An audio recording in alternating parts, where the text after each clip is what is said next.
Hi, this is Laura Turner, and today we're going to talk about learning to write poems. There are many different ways in which you can learn to write. The very first thing you might want to do, of course, is just attempt it yourself and to see how much you can do yourself without having any other input. But if you're really serious about it, you should probably just go ahead and take a poetry class and really see if this is what you want to do. Okay? So number one, take a class.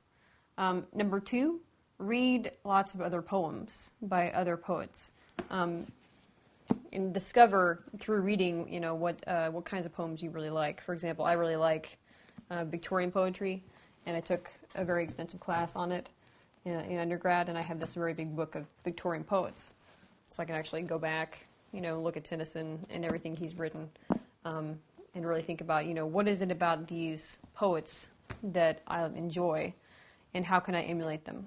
And what do they write about, and how do they write? So read lots of poems, figure out what you like about them, and try to emulate what they do. Try your hand at writing, and once you have actually written your poem, actually have others read it, get feedback from them, go back and rewrite it, and then read it aloud, because part of being a poet is being able to read your poetry to other people and sort of give an interpretation through yourself. So make sure that you enjoy reading your poetry aloud to others, or this might not be the correct path for writing for you. You might ought to go and try to do fiction or something like that. Though in fiction you might also be asked to read your fiction aloud.